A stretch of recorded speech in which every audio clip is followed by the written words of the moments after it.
Friends, welcome to e-learning class of Pioneer Coaching। पिछले class में I have a dream की चर्चा हुई थी। अब उससे आगे उसका ग्लोसरी एंड नोट्स या उसका जो ग्रामर है उसकी चर्चा होगी। ठीक है, ग्लोसरी जो है यह है आपको जो किताब में दिया गया है, आपको पेज नंबर 37 और 38 में ग्लोसरी एंड नोट्स। ठीक है, यहाँ उसको लिख दिए हैं। पहला है मोमेंटस यानी अति महत्वपूर्ण यानी बहुत महत्वपूर्ण। डिक्री इसका मतलब होता है घोषणा। सीरेट माने झुलसना। मैंकल्स बाधित आजादी। सेग्रीगेशन मतलब अलगाव। डिस्क्रिमिनेशन भेदभाव। कहते हैं ना समाज में बहुत सारा डिस्क्रिमिनेशन है, ऊंच नीच, जात पात, छुआछूत वगैरह वगैरह। तो डिस्क्रिमिनेशन भेदभाव। लैंग्वेजिंग असफल होना। एग्जाइल माने निर्वासित। निर्वासित क्या है? जैसे मान लीजिए अपने देश से किसी को निकाल दिया जाए तो निर्वासित हो गया। समाज से बाइकआउट कर दिया जाए, निर्वासित हो गया। अपेलिंग माने बहुत कष्टदायक यानी कष्टकर। हॉलोड माने होता है पवित्र। स्वेल्टरिंग माने उमस भरा। उमस भरा, उमस भरा मतलब कौन चीज? उमस में क्या होता है? जैसे लोग कहता है मौसम में बहुत उमस है, बेचैनी महसूस होती है। तो जीवन अगर उमस, यहाँ जीवन से उसका मतलब है यानी बहुत कष्टदायक जीवन है। ठीक है। इनएक्सट्रिकेबली माने नजदीकी, समीपता। घैटो झुग्गी झोपड़ी बस्ती। बैटरेट माने कुचला गया। प्रेस्क्यूशन बुरा बर्ताव। स्टैग्रेड गिराया गया। रिडेम्पटिव माने मुक्ति। वालो माने लड़खड़ाना। ओएसिस सुरक्षित जगह यानी रेगिस्तान में थोड़ा जलीय भाग। ओएसिस क्या करता है? जैसे मान लीजिए रेगिस्तान है तो खाली बालू बालू है, अगर कहीं थोड़ा जल है तो ओएसिस कहलाता है। प्रोडिजियस बहुत बड़ा। और हेमलेट यानी बहुत छोटा गांव, जिसको गांव में लोग टोला कहते हैं, हेमलेट। ठीक है, तो ये हो गया इसका ग्लोसरी। अब ये है मेन ग्रामर D2 से है। जैसे यहाँ है discuss the following in groups और पेयर्स। तो ग्रुप डिस्कशन है, ग्रुप में बैठकर ये स्पोकन इंग्लिश का तरीका है। सब डिस्कस कीजिए। रेशियल डिस्क्रिमिनेशन यानी वर्ण भेद, वर्ण के आधार पर। Right of a female child, rights of a female child. ठीक है, यानी फीमेल चाइल्ड के अधिकारों पर बहस कीजिए, डिस्कशन कीजिए। ठीक है, तो कुछ लोग पक्ष में बोलेगा, कुछ लोग विपक्ष में बोलेगा। भाई कंपोजिशन है, करेक्ट स्पेलिंग है, तो ये सब अपना करते रहिएगा। ठीक है ना। मेन ग्रामर है D2 से, page number 39 D2। Read the following sentences carefully. I am not unmindful that some of you have come here out of great trials and tribulations. ठीक है। In the above यहाँ क्या है कि I am not unmindful, तो unmindful को bold अक्षर में लिखा हुआ है। In the sentence given above, the word unmindful is derived from mind, adding a prefix un and a suffix full। तो कहता है कि ऊपर के वाक्य में अनमाइंडफुल जो शब्द है उसका मेन शब्द है माइंड।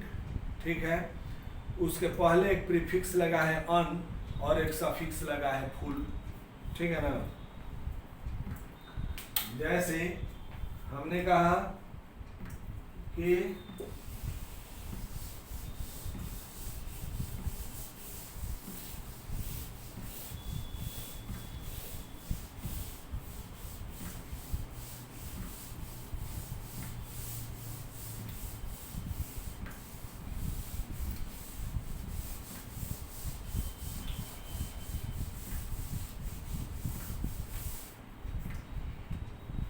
जैसे मान लीजिए शब्द है माइंड,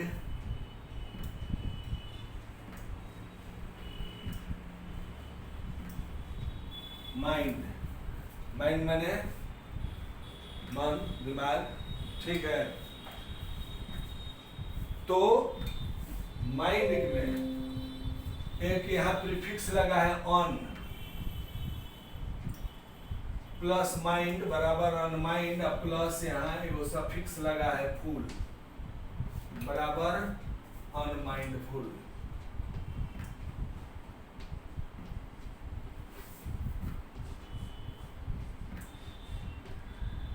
अनमाइंडफुल हुआ ना। तो प्रीफिक्स सफिक्स क्या है, form class and structure words में बताया गया है, ठीक है, कि शब्द के शुरू में लगने वाले अंश को प्रीफिक्स और शब्द के अंत में लगने वाले अंश को सफिक्स कहा जाता है, ठीक है। तो ये क्या है, मॉर्फिम्स है जिनका कोई शाब्दिक अर्थ नहीं होता है, क्या करते हैं, किसी शब्द के शुरू में या अंत में लगकर उस शब्द का रूप और अर्थ बदल देते हैं, ठीक है। तो जो शब्द के शुरू में लगता है वो प्रीफिक्स कहलाता है, प्री माने पहले या फिक्स माने फिक्स हो जाना, तो प्रीफिक्स कहलाता है। शब्द के अंत में जो लगता है वो सफिक्स कहलाता है। तो वही कहता है कि ये जो शब्द ऊपर दिया गया है अनमाइंडफुल, तो कहता है इसका मूल शब्द है माइंड, इसमें एक प्रीफिक्स लगा है ऑन और एक सफिक्स लगा है फुल, तो शब्द हो गया क्या, अनमाइंडफुल, ठीक है। तो कहता है कि find out the roots words of and the prefixes suffixes added to the following words. तो नीचे ये शब्द दिए गए हैं, इसमें का मूल शब्द रूट वर्ड निकालना है। जैसे अनमाइंडफुल का हमने निकाल दिया माइंड, उसी तरह से रूट वर्ड उसका निकालना है और बताना है कि इसमें क्या प्रीफिक्स और क्या सफिक्स यूज हुआ है। तो जब रूट वर्ड छाटिएगा तो प्रीफिक्स और सफिक्स अपने से निकल जाएगा, ठीक है ना, वो अपने छट जाएगा। जैसे शब्द है मोमेंटस, ठीक है, मोमेंटस, MOMENT,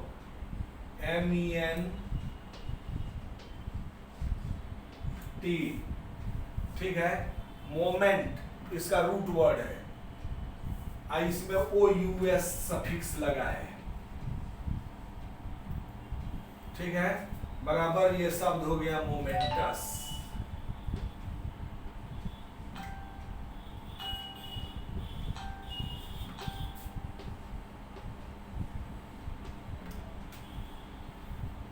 ठीक है। उसी तरह है डिस्क्रिमिनेशन, ठीक है। तो शब्द रूट वर्ड क्या है इसमें, डिस्क्रिमिनेट, डिस्क्रिमिनेट यानी भेदभाव करना। तो डिस्क्रिमिनेट,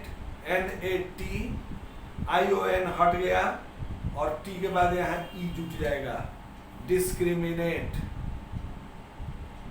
मार्वेलस, मार्वेल।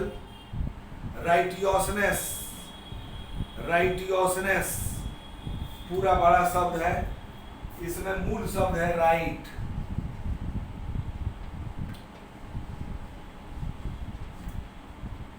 राइट, ठीक है। अब इसी में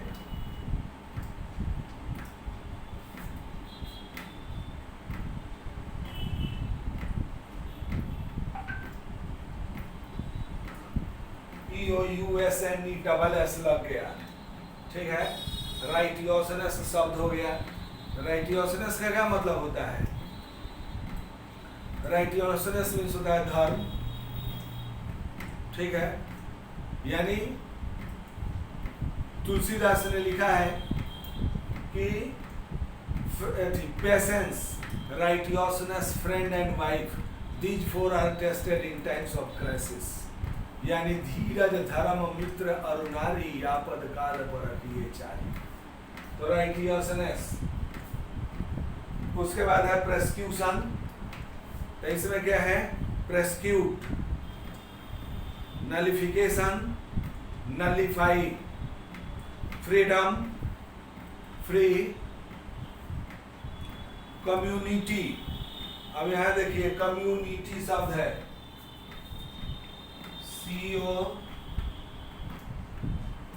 COMMUNITY,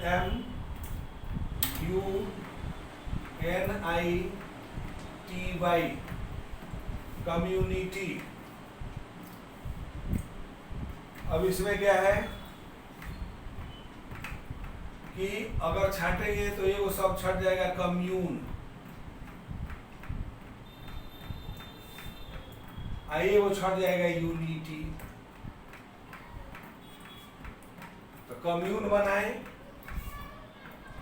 तो IITY इसमें सफिक्स लग गया, और यूनिटी को अगर मान लिए ये भी एक शब्द है तो कॉम इधर छट गया। ठीक है। डिवोटी तो ये वही निकल जाएगा तो डिवोट हो जाएगा। ब्रदरहुड, इसमें ब्रदर जो है वो रूट वर्ड है, हुड इसमें सफिक्स लगा है। और स्पिरिचुअल, स्पिरिचुअल, स्पिरिट इसका रूट वर्ड है, SPIRITE, स्पिरिट रूट वर्ड है और सफिक्स लग गया है। समझ गए ना बात। अब चलिए D3, ये कहता है मैच करना है legitimate, threshold, inextricably, staggered, redemptive, operation, tranquilizing, molehill, jangling, emancipation. इधर बी से उसका मैच कर देना है, यानी आपको बताना है कि ए में जो है लेजिटिमेट, बी में उसके अनुसार इसमें से कौन सा ग्रुप है।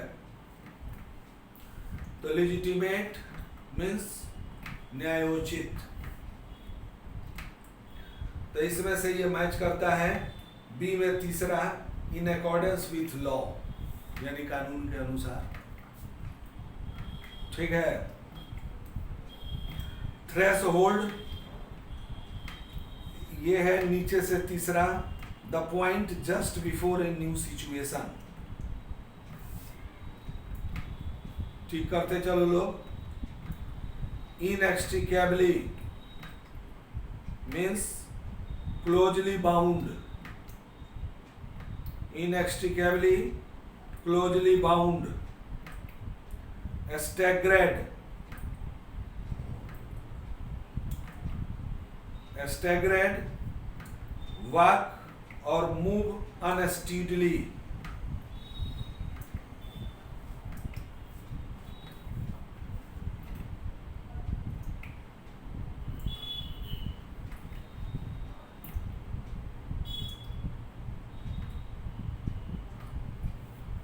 ठीक है। उसके बाद है रिडेम्पटिव, यानी कंपनसेटिंग फॉर द फॉल्ट्स।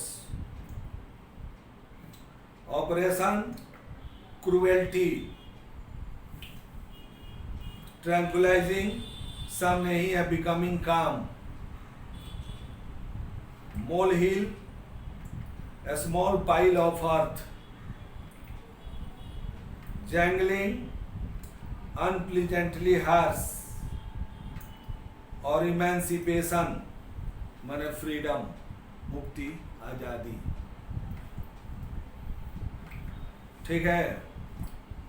उसके बाद ये फ्रेज है,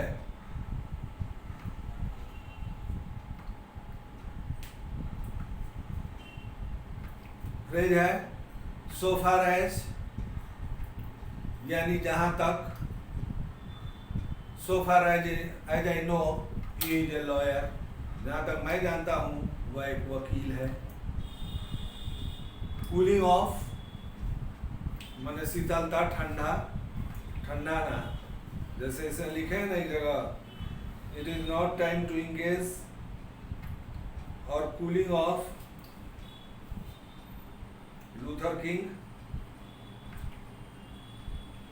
एक मिनट दिखलाते हैं।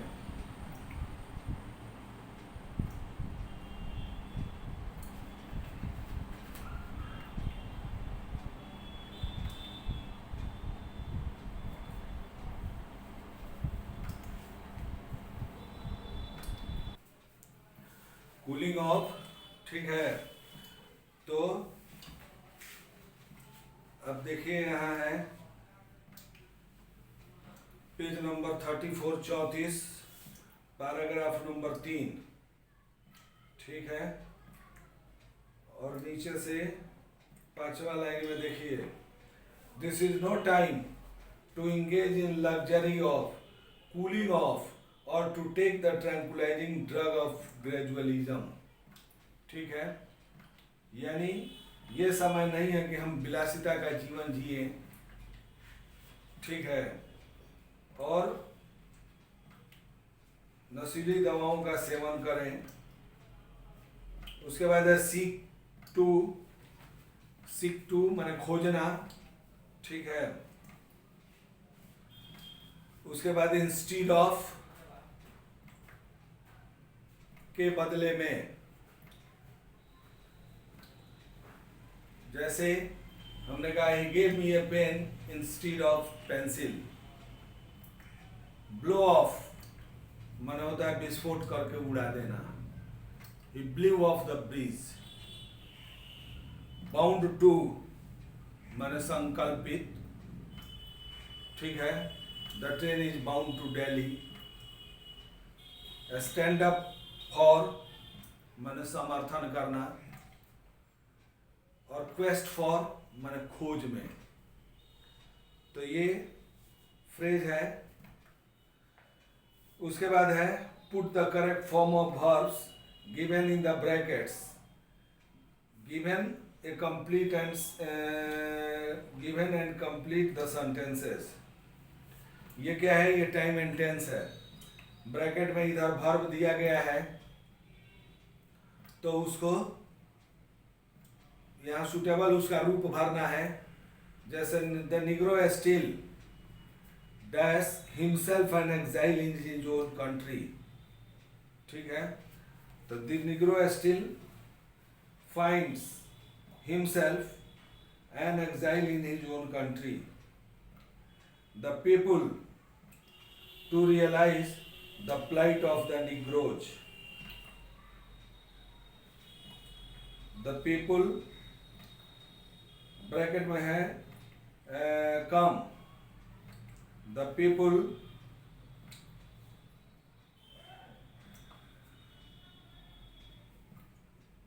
केम to realise the plight of the negroes. We will not dash until justice is done, ठीक है। सेटिस्फाई है तो ये पैसिव सेंटेंस हो जाएगा, we will not be satisfied.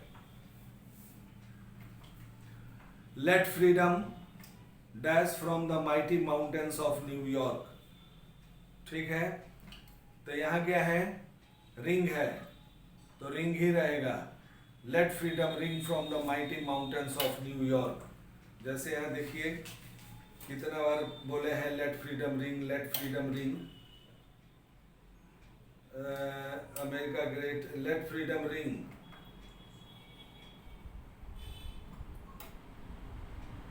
Let freedom ring हर पैरा में है, जैसे 22, 23, 25, ठीक है।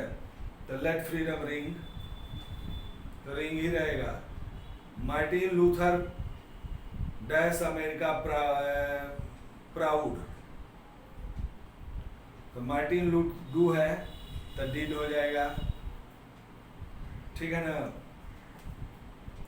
उसके बाद है The Oxford Advanced Learners Dictionary defines prose as a written or a spoken language that is not verse।